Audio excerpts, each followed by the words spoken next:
years, people have played video games to escape the world they live in and to occupy their minds. It's the year 2030, and video games have become an essential part of people's lives. Although the world may be moving more towards the digital age, there's still one step to take, and one man that aims to be behind it. On a big computer screen, a Red Ranger with a suit patterned off a sparrow is fighting a group of henchmen with a sword in his hand. Behind the screen is a middle-aged African-American male with black glasses clothed in a red dress shirt, black slacks, and dress shoes sitting in a chair with a video game controller in his hand. He says, "I might just beat my own high score again. Let's see what another slash will do." He is then interrupted by a woman dressed in a purple hoodie, sweatpants, and blue dress shoes who is also of African American descent. She says, "Maxwell, isn't today your big day? You have all the developers gathered in the other room waiting." Maxwell replies, "I was just trying to clear my mind before the big reveal today, Grace." Grace then says, "We've spent almost a year working on this. I hope it's a success." Maxwell then says, "Don't stress over it. I know it will be. We put all of our work into it. I'm about to turn this off and get ready." Grace then says, "Hurry up. We can't keep them waiting any longer." Meanwhile, an African-American man dressed in a red karate uniform named Jackson is teaching a class in the dojo of Han's Karate Academy. The kids are practicing breaking boards. All the kids are succeeding, but one is struggling. Jackson turns to see a short, Hispanic, stocky teenager with brown spiky hair steaming with anger. Jackson walks up to him and says, "David, are you okay?" David replies, "No, I can't break this stupid board. It's really annoying." Jackson then says, "Maybe you should calm down and focus more on your goal." David replies, "I am. Don't you see that's what I'm doing, Sensei?" Jackson then says, "Move over. Let me show you. Once you calm down and not let your anger control your thoughts, then you can be more focused." Jackson then chops the board and breaks it with ease. Jackson then sets up another board and says, "Now, you try." David replies, "Okay," and takes a deep breath. David then chops the board and breaks it. David says, "I did it, Sensei Jackson. You're the best." Jackson then says, "You achieved that. I did nothing but just steer you in the right direction." David then bows his head in respect for Jackson. Jackson then says, "Alright guys, class is over. I'll see you guys tomorrow." As Jackson is packing his stuff up, he spots two big and tall muscular men in tuxedos watching him outside with shades on. One is of African American and the other is of Samoan descent. Jackson walks up to them and says, "Roderick and Stone, you do know that I can handle myself." Roderick says, "Kid, your dad pays us, and we owe it to him to do our job. And besides, your dad doesn't even know you train in martial arts." Jackson replies, Yeah, okay. But when danger arrives, I'll show you guys and my dad that I can clearly handle things myself." Roderick replies, "Well, when that happens, we both will be out of our jobs." Roderick then says, "Now come on. Your dad wants you to see the breakthrough today." Jackson says, "I hope this is actually worth seeing." The three head towards the Jacobs Vision building, which is one of the biggest skyscrapers in the city. The three step inside the building and use their key passes to get into it. The three then step on the elevator and it stops on the top floor and the door opens, leading them to a room. Jackson looks at his dad and says, "Dad, what are you and Grace working on?" Maxwell responds and says, "Son, I'm working on a technology that will take gaming to a new era." Jackson replies, "You always say that." Maxwell then says, "Son, I know, but this time gaming will truly be changed forever." Jackson then says, "Mrs. Grace, make sure he doesn't destroy the building." Grace then replies, "Jax, that's what I'm here for." Jackson laughs and says, "Hey Dad, What's this contraption?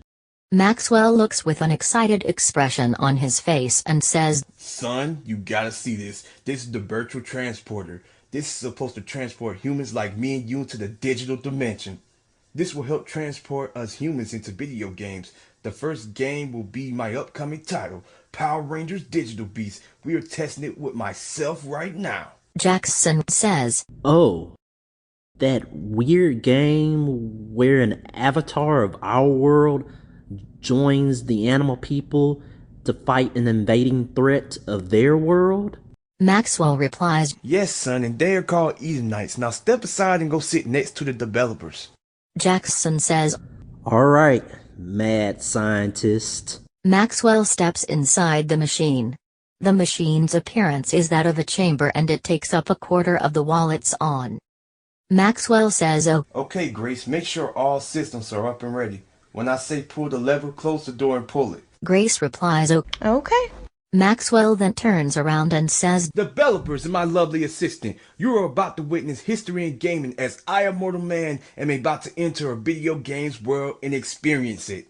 As the crowd cheers, Maxwell steps inside the chamber and then Grace closes the door and pulls the lever on the machine. As the machine starts up, Grace looks at the computer and says, Guys, it's transporting him. It's at 30%. and watches the numbers on the machine move. Grace then says, Now it's at 50%. and the machine then powers up as it is moving towards 100%. Grace says, It's almost there. It's at 80%. Jackson replies, It's actually working. The machine then begins malfunctioning and the computers start to go haywire. Debris starts to fall from the building and the machine begins to erupt. Grace says, Jackson, everybody, evacuate the building now. This thing is about to explode. While that is occurring in the distant land of Eden, a world that resembles a three-dimensional video game that is decorated with stone homes, beautiful scenery, and the most beautiful plants that one could lay eyes on. The land also has statues and clothing that are modeled after animals that are displayed across the world to pay respect to the being's culture. 4 beings who resemble humans of different ethnicities gather wearing black armor with gold side plates that sport a logo of their respective tribes on them. The logos are those of a deer, lion, leopard, and dolphin. Alexa says, I wonder what the masters will be teaching us today. as she walks through the forest with 3 others. Colby replies, Well, hopefully they teach us how to find the avatar. Lion then says, Yeah. We've been waiting too long to try out the combination techniques. Becky then says, They did say that the avatar would come to us instead of us finding it. Colby then says, We're going to be waiting for years. The Chaos Squadron is already starting to get the upper hand against us, guys. A huge explosion then occurs ahead. Lion says, Speaking of them, Alexa replies, Come on, guys! The 4 then run towards it.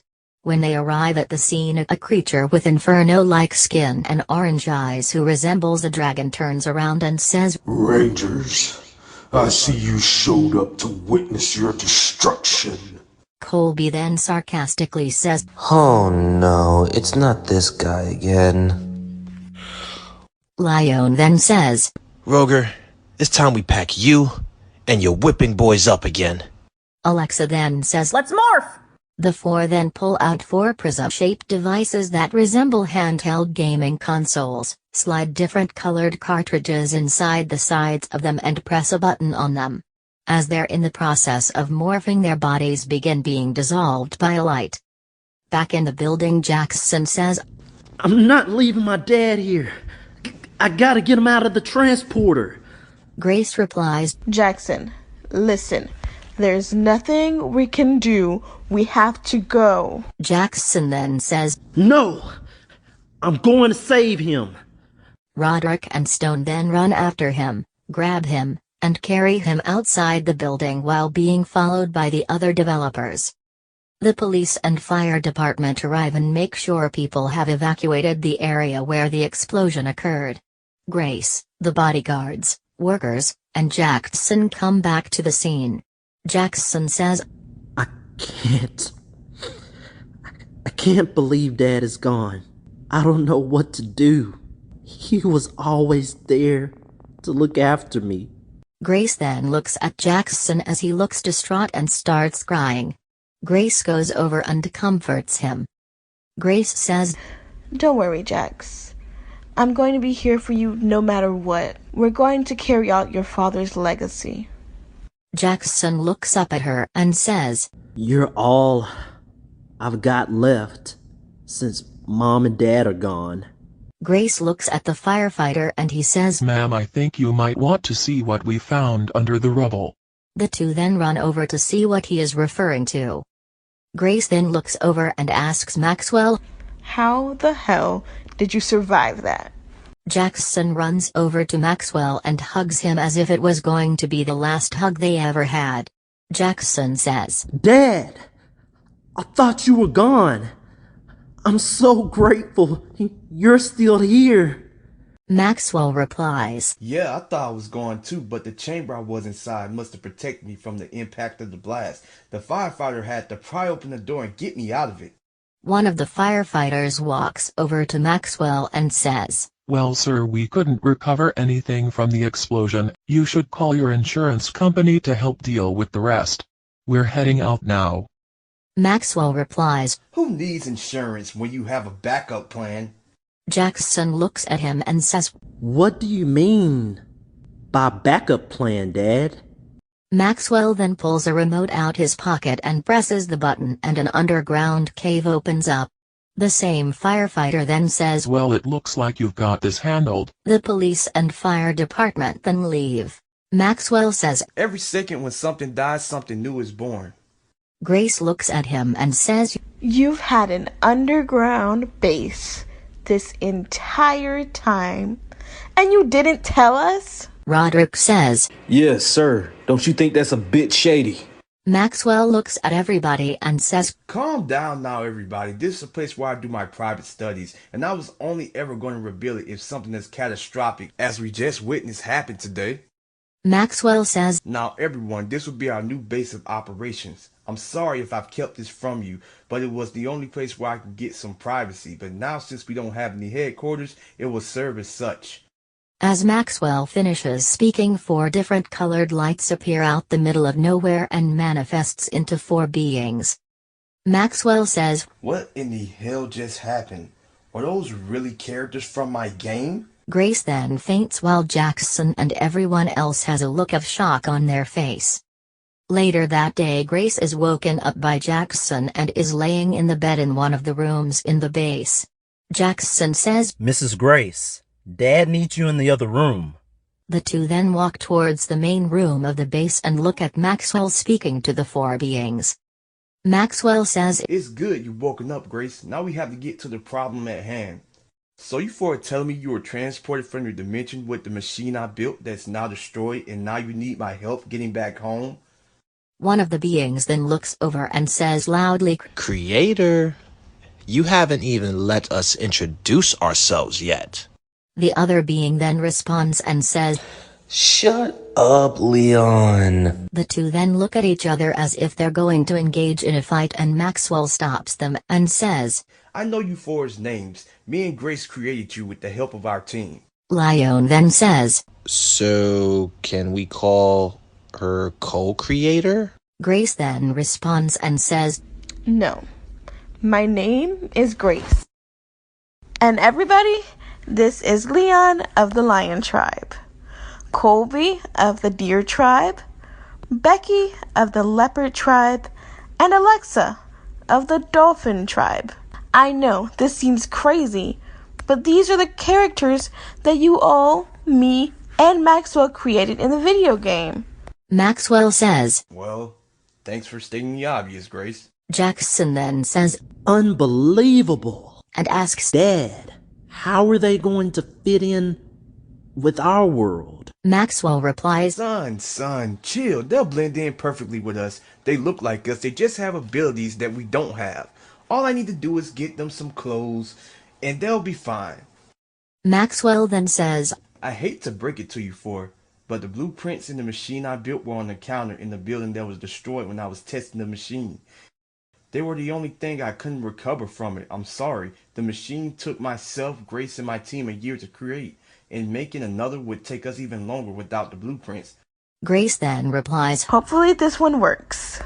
Maxwell says, Grace, trust me, this time it will. We just have to find out where we failed. Colby says, So basically, we're stuck here on this unknown rock with people who are probably not gonna like us. Alexa then replies, Colby, stop complaining. We don't have time for that today.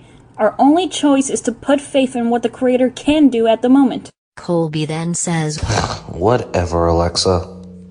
Alexa then says, Creator, we didn't come empty-handed. And then the four pull out the devices again. Maxwell then looks at the devices the four are holding. 3 of them are holding one device while Alexa is holding 2 of them. Alexa says, Here you go. And hands Maxwell one of the prisms. Maxwell says, Oh my god, I can't believe these are the digital prisms I created. They have the power to transform the user into Power Rangers to give them access to swords and weapons. Lion then says, Are human women pretty, Creator? Alexa then says, Leon, not today. Becky then says, So, the Creator is there anywhere we can relax?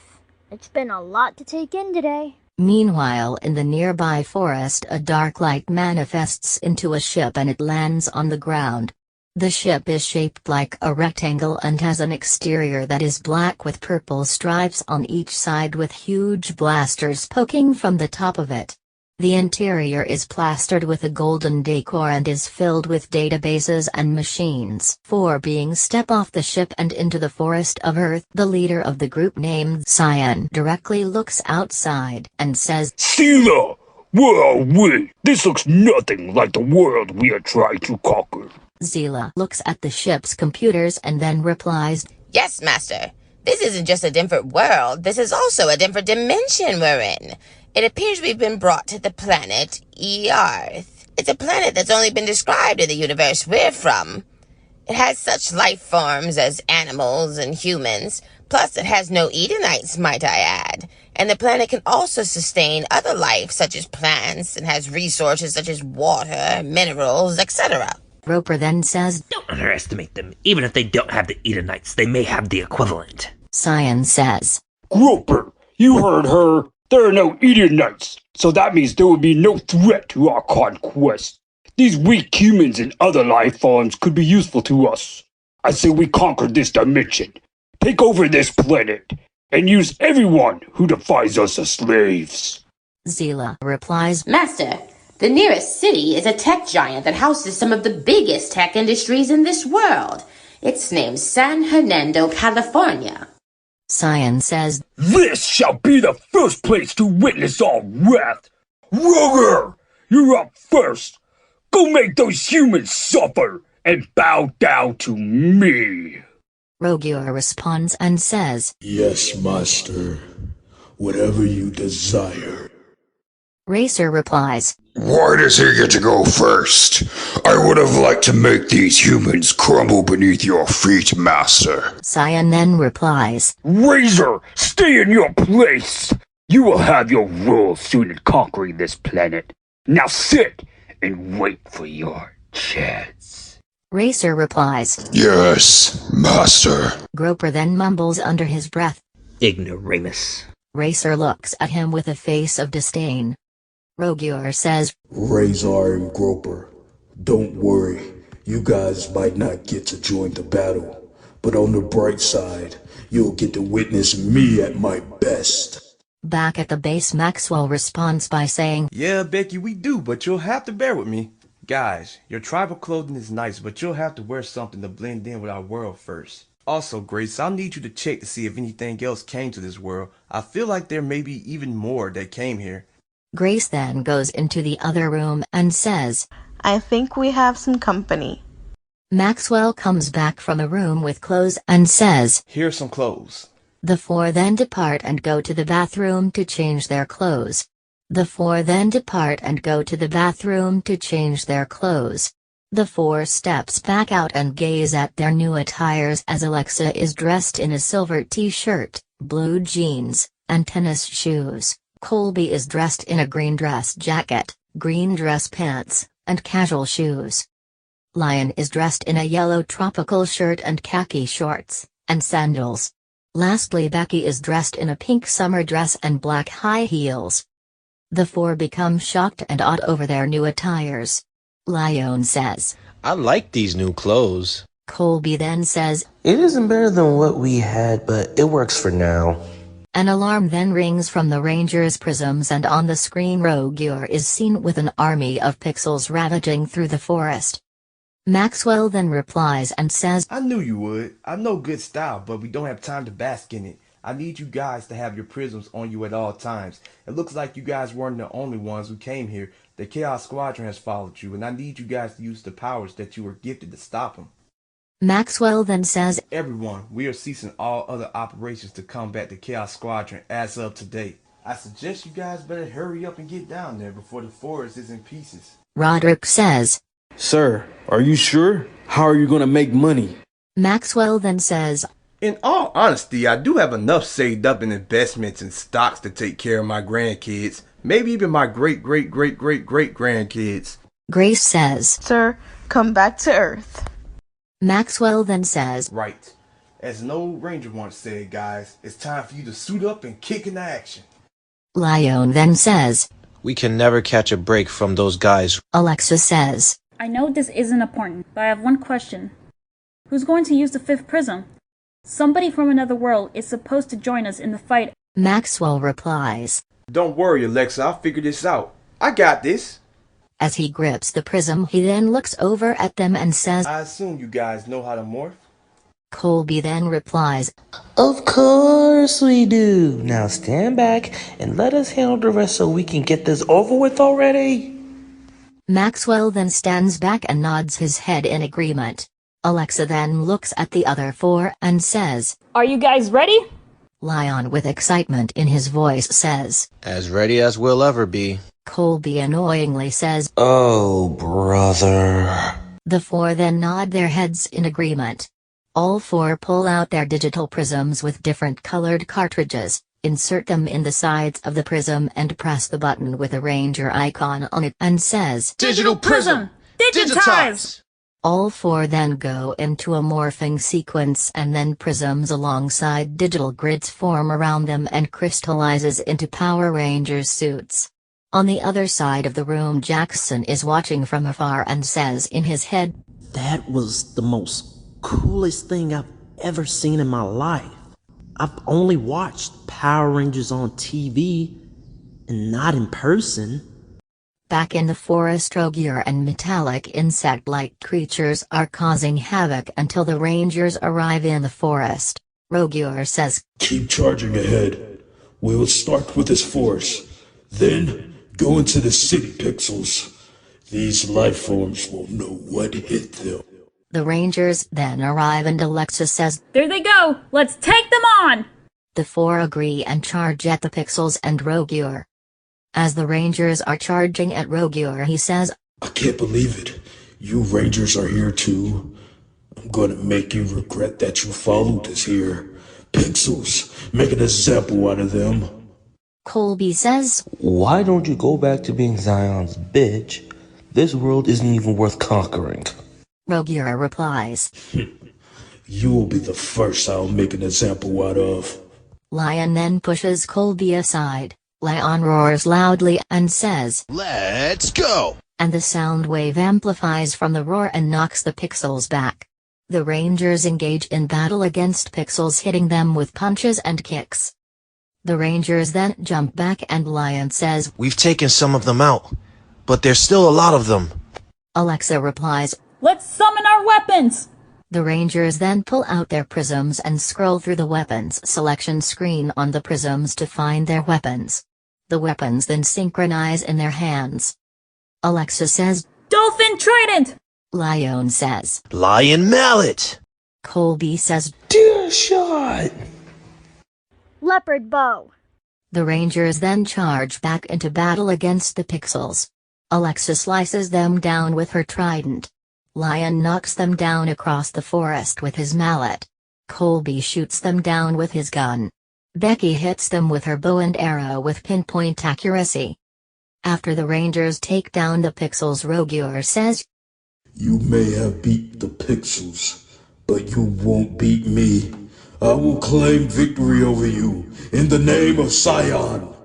Rogier then blasts the four with his hand cannons and the four fall back after being hit. While on the ground, Colby says, Man, those blasts were powerful. It looks like we might need to go into beast mode, guys. Alexa then says, I don't know if we can do that in this world. Lion says, It's worth a try. During battle, the four jump back and says, Beast mode, activate! A light then appears around them and Alexa's fin expands on her helmet and fins grow on her forearms. Colby's antlers grow on his helmet, Lion grows claws like a lion, and Becky develops leopard spots on her suit. All of their suits then develop 4 black grid lines around their left arms. Becky says, We can activate beast mode? Just like in the game? Everybody then turns around and nods their heads. Alexa jumps in the air with her fins and decks Rogier. Lion slices Rogier with his claws. Colby charges towards Rogier and rams him into a tree. Becky then creeps upon Rogier while he's on the ground with her camouflage ability and kicks him across the forest. Rogier gets up and looks at them and says, You four are stronger than usual today. Lion says, We got more in store where that came from. The 4 pull out their beast blasters. The 4 charge at Rogier with their blasters and shoot him with it. All 5 then blast Rogier together with their blasters and he flies in the air and falls into the nearby river. Back at the base, Jackson stares at the digital prism that was left behind and Maxwell looks at him and says, I know what you're thinking. I'm not letting you go out there and get yourself killed. Jackson replies, But Dad, I've been waiting for an opportunity like this my whole life. Maxwell then says, You've never even been in a fight and you expect me to feed you to the wolves like this? This isn't a time for you to be making hasty decisions like that. I can't risk losing you. Jackson then says, Dad, I know more than you think. I do. I could take those guys down. Maxwell then says, Keep dreaming, son. It's not going to happen anytime soon. Jackson then says, One day, you're going to have to stop micromanaging my life. I can make my own choices. I'm an adult now.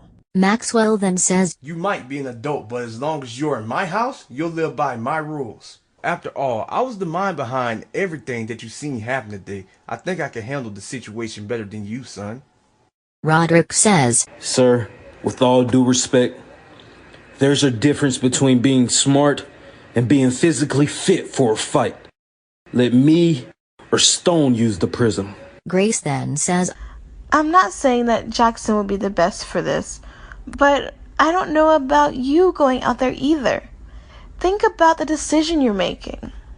Maxwell looks at the prism and thinks about what he may risk going out there on the battlefield. Back on the Chaos Empire ship, Cyan says, Sela, give the Pixels upgrades. Send them back out there. We can't allow a general to lose. Zila then takes a black cartridge out and inserts it in the ship's creation machine. Back in the forest, the Rangers have the upper hand against Rogier. Rogier then says, You won't win this time. Colby then says, Let's see you make an example of us now. Pixels with stronger body armor and bigger guns then walk up. Alexa then says, Watch out! The Pixels pick up their guns and shoots at the Rangers as they're walking towards Rogier. They try to move but fall back as they're being hit with blasts. Alexa says, They come back even stronger. Rogier then says, These enhancements Zila put on the Pixels are genius. I will have to repay her for this. Rogier then proceeds to blast Alexa. The blast knocks her back. At the base, Maxwell is still contemplating whether he should join the fight. Jackson says to him, Dad, no offense, but those guys are going to make quick work of you, Mr. Roderick, and Stone. You guys have to secure the base. I'm the guy, Dad. I can handle this. Maxwell then thinks about when he saw Jackson doing spin kicks and punch combinations on a practice dummy the week prior in his room. Maxwell then says in his head, Maybe he is the right guy to put in the suit. Last week was my first time seeing him fight anything. Maxwell then responds and says, Okay, son, but you had to give me your word that you'll be vigilant and you'll listen to my command. Jackson says, Okay, Dad. I promise. As the Rangers are laying on the ground defenseless in the forest. Rogier charges his blaster on his arm and then suddenly Jackson swoops in and grabs his arm. Rogier then throws him on the ground and Becky says, Jackson, go home. I don't want to see you get hurt. Colby says, Yeah, man, listen to her. This isn't a situation you want to be on the receiving end of. Jackson then replies, I will protect anything from any danger on this planet. I won't allow this bum to hurt anybody else. Rogier then says, What are you gonna do, human? You don't stand a chance against me. Rogier then blasts Jackson and he falls. Jackson gets back up and says, As of today, by my father's blessing, this is my fight too. Jackson pulls out the digital prism, inserts a red cartridge in it and presses the button with a ranger icon on it and says, Dish the prism! Digitize! He then goes into a morphing sequence and a prism alongside digital grids form around him and crystallizes into a red Power Ranger suit. Jackson says, You forgot about me. Colby then says, Wait, he's the Avatar? Alexa says, It appears he is. Becky says, I told you he would come to us. Colby then says, Let's hope he doesn't get killed. That would be hard for the creator to deal with. Lion then says, I think he's got this. Just like his dad said. Jackson jumps in the air and waves his hand in a motion like a sparrow and says, Dish the beast! Red Ranger! Jackson says, Beast mode! Activate! And a backpack attaches itself to Jackson's back and sprouts wings from its sides like a bird while 4 black grid lines form on his left arm. The other 4 look at him and Alexa says, So he's the one that's supposed to fight alongside us. Jackson then says, You're damn right. Jackson then flies in the air, attacks the pixels and takes them down one by one. Maxwell then says over the speakers in the suit, Son, be careful while you're flying in the air. Jackson replies, I got this, Dad. Jackson then flies around Rogier and hits him. Jackson then summons his weapon, the Sparrow Saber. Jackson lands back on the ground and slashes Rogier with the saber and Rogier kicks him back which causes him to falter in the air. Jackson then does a backflip and lands on his feet. Jackson then runs back towards Rogier and waves his saber at Rogier and slices him with it a few times. Jackson then jumps up and kicks Rogier. Jackson then says, Come on, guys. Let's put our weapons together, and let's finish him. All 5 of the Rangers take their weapons out. Alexa then says, How did you know our weapons could combine together? Lion then says, Yeah.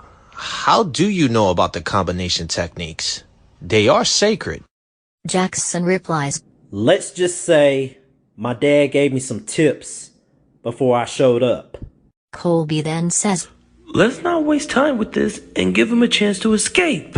The Rangers then put their weapons together and form a bazooka. The Rangers aim their weapon at Rogier and says, Beast Bazooka! Dynamic finish! Jackson then presses the trigger and the blast flies through Rogier and rips him apart. His last words are, How? How could I be beaten by an inferior life form? Rogier is then destroyed. Jackson celebrates and says, I can get used to this. Lion replies, Well, he made his point to me. Colby says, He's still living, so I guess that means he is the Avatar. Becky then replies in an amazed tone and says, Jackson, I knew the Avatar would find us one day. I didn't think you'd be him, though. Jackson says, Me either, Becky. This is new information to me, too. While Lion and Alexa nod their heads in agreement. Back on the Chaos Empire's ship, Racer says, What? Rogor was a general! How was he defeated by a mere earthling? What a disappointment. Groper then says, That was impressive. Cyan replies and says, Ha! It wasn't that impressive. Sela, give him a reset. Zila then presses a button on the ship and replies, Yes, master. A giant cartridge then appears in the air and transforms into Rogur. Rogur says, I will have my revenge. The Rangers look up at Rogur. Jackson says, Okay, what the hell is going on? Alexa then says, He was given a reset. When that happens, the monster grows bigger, and we usually call in the Zords, which we don't have in this case. Maxwell then says over the speakers in the suit, Rangers, Grace has discovered other parts that have leaked into the real world and scattered across the world. Even the swords. She found some of your swords by a nearby bay. Now would be the time to call on them. Alexa says, Alright, Jackson, follow us. Look at your prism and press the Zord button. Jackson replies and says, These things sure are crafty. My dad has some imagination. The five then press the button with the Zord logo on it. The Zords then light up and charge from the base to the battlefield. The Zords then all appear on the battlefield and the Rangers board the Zords. Jackson says, Red Sparrow Zord, charge! Alexa says, Silver Dolphin Zord, charge! Lion says, Yellow Lion Zord, charge! Colby says, Green Deer Zord, charge! Becky says, Pink Leopard Zord, charge! As the Rangers board the cockpits of their Zords, they see chairs with the logos of their respective animals behind him and gaming controllers appearing in their suit colors with different buttons for different functions. As the Zords are charging at Rogur, the Chaos Empire sends ships with pixels inside to help Rogur. The Rangers avoid the blasts from the ships and destroy the ships. Lion with his Zord's mouth blasts, Jackson with his Zord's flight abilities, Alexa with her Zord's fin, Becky with her Zord's claws, and Colby with his Zord's antlers. As the other four are taking out the ships, Colby sees the forest lit on fire from the explosions and decides to grab his controller and activates his Zord's exhaust system to put the fire out. Jackson then presses different buttons on his controller and his Zord attacks Rogur with its beak. Rogur then gets up from the attack and says, I'm still standing. You'll have to try harder than that. All the Zords line up with each other. The prisms then light up inside the Zords and Jackson says, What does it want? Alexa responds with, It wants us to fuse together. Lion says, Finally, we will get to pilot the Megazord for the first time. I'm excited. Yeah! Alexa then says, Of course. Everybody, let's form the Megazord! Alright, Jackson, press the Megazord button on your controller, along with us. Jackson replies with, Okay. While in the cockpit of the Sparrow Zord, Jackson grabs the controller and presses the button with the Megazord logo on it. The Zords then come together and configure into a Megazord with Lion's Zord forming the torso, Colby's Zord forming the head, Alexa's Zord forming the left leg, Becky's Zord forming the right leg, and Jackson's Zord forming into the Megazord's back with its wings, while the arms pop out from its sides. A sword then appears from the air into the Megazord's hand. Jackson, Colby, Lion, Becky and Alexa say, Digital Beast Megazord! Jackson says, Wow, I'm in an actual Megazord, and not just sitting witnessing it. Rogur replies, It doesn't matter how many machines you put together, you're going down. Jackson then says, Let's show him what happens when he messes with us. The five pilot the Megazord to charge towards Rogur. The Megazord goes towards Rogur and engages in a fight with him.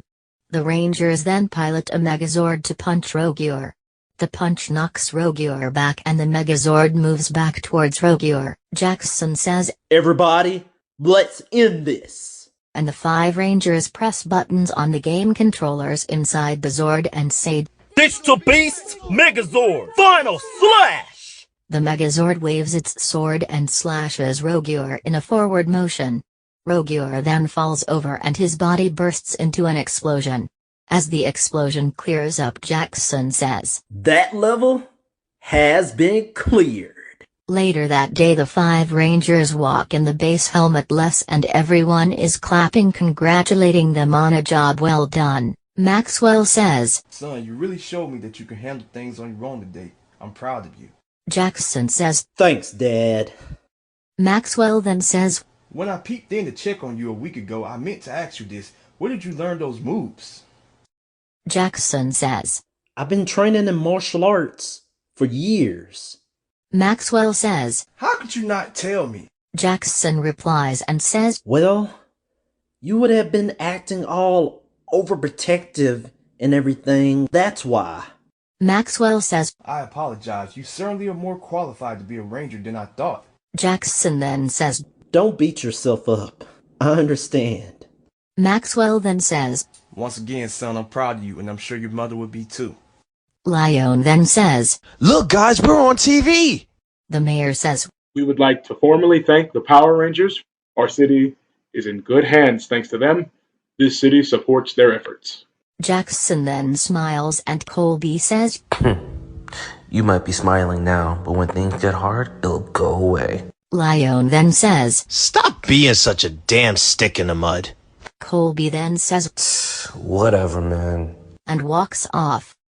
Jackson then says, He sure is intense. Becky rebuttals. Don't worry about him. He'll warm up to you eventually. Jackson replies, Yeah, change can be a handful to deal with.